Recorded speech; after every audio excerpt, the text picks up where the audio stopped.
Hello नमस्कार। आपके अपने परिवार सह शिक्षा में आपका स्वागत है। मैं हूं Narendra Kumar, the English educator.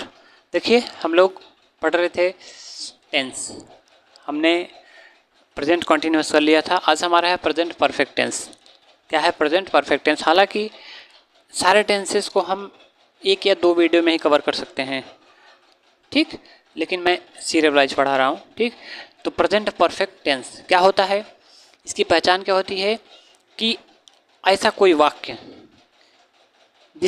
जिसमें हमको पता चले कि कोई काम पूरा हो चुका है, कोई काम पूरा हो चुका है लेकिन अभी हाल फिलहाल में हुआ है, उसको ज़्यादा समय नहीं हुआ है, तो उस प्रकार के सेंटेंस को हम प्रेजेंट परफेक्ट टेंस कहेंगे।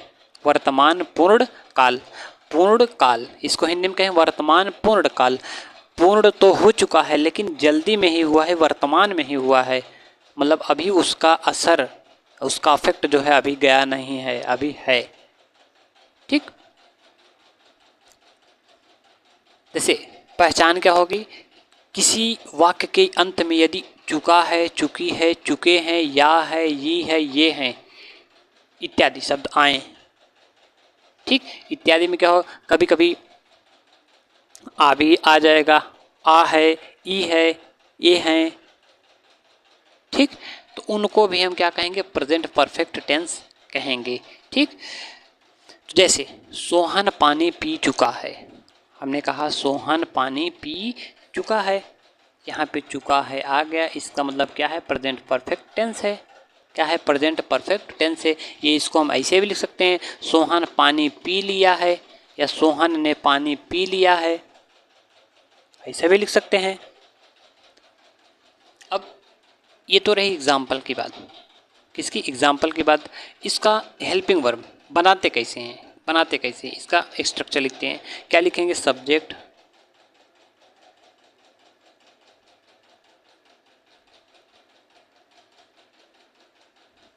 हेल्पिंग वर्ब प्लस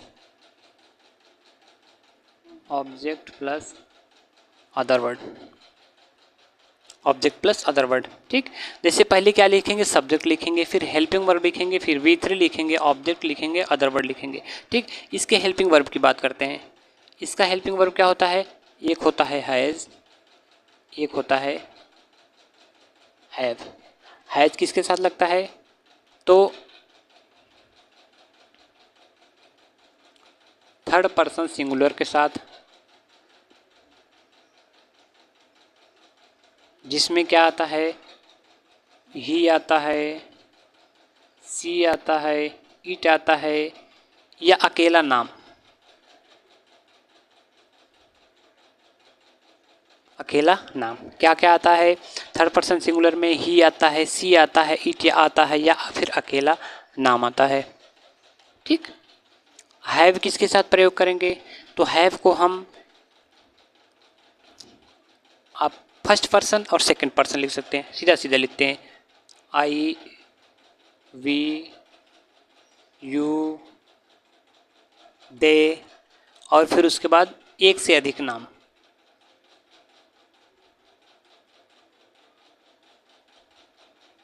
एक से अधिक नाम।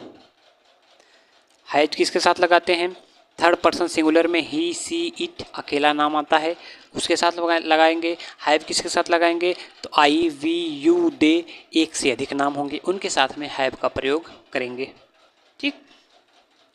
तो यहाँ पे बना देते हैं, सोहन पानी पी चुका है, नीचे जगह नहीं है।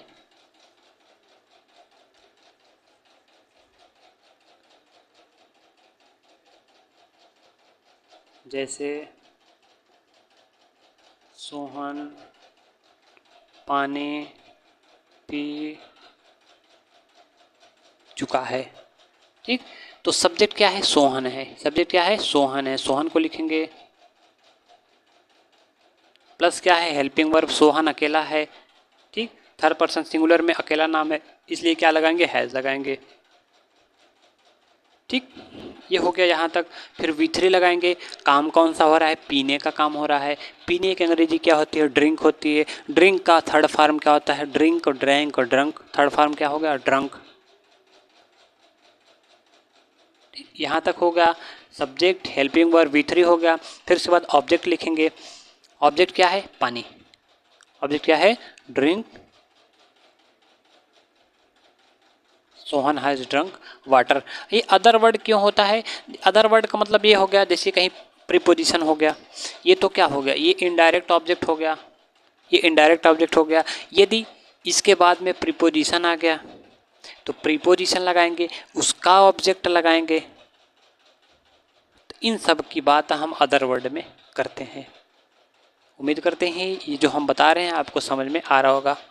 ये अदर वर्ड इसीलिए होता है। जैसे ये ऑब्जेक्ट तो हो गया, ये इनडायरेक्ट ऑब्जेक्ट है, लेकिन यदि डायरेक्ट ऑब्जेक्ट भी आया तो डायरेक्ट ऑब्जेक्ट किसके बाद आएगा? प्रीपोजिशन के बाद में आएगा। तो प्रीपोजिशन लिखेंगे, फिर उसके बाद डायरेक्ट ऑब्जेक्ट लिखेंगे, वो अदर वर्ड के अंतर्गत आ जाएगा। उम्मीद करते हैं ये समझ में आया होगा। इसी तरीके से ये तो रही सिंपल की बात। अफर्मेटिव सेंटेंस की बात किसकी? Affirmative sentence. स्पेलिंग आप समझ लीजिएगा, AFFIR REMATIV, ठीक।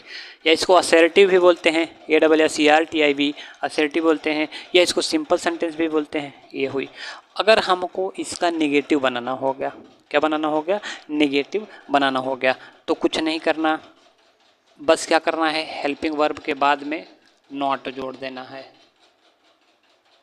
हेल्पिंग वर्ब के बाद में नॉट लगा देना है। सब कुछ ऐसा ही करना है, बस हेल्पिंग वर्ब के बाद में नॉट लगा देना है। जैसा कि हम लिख दें, सोहन पानी नहीं पी चुका है।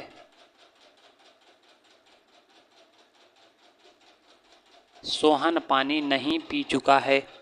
ये नेगेटिव हो गया ना, नहीं के आने से क्या हो गया? सोहन हैज़, फिर नॉट लगा दो यहाँ पे। Sohan has not drunk water. Sohan पानी नहीं पी चुका है, ठीक। तो उम्मीद करते हैं ये जो हमने बताया आपको समझ में आया होगा।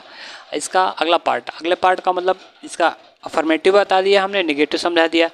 इसका इंट्रोगेटिव नेगेटिव कल बताते हैं। मिलते हैं नेक्स्ट वीडियो में, तब तक के लिए नमस्कार। जय हिंद, जय भारत। और चैनल को लाइक शेयर सब्सक्राइब जरूर करें। मिलते हैं नेक्स्ट वीडियो, नमस्कार।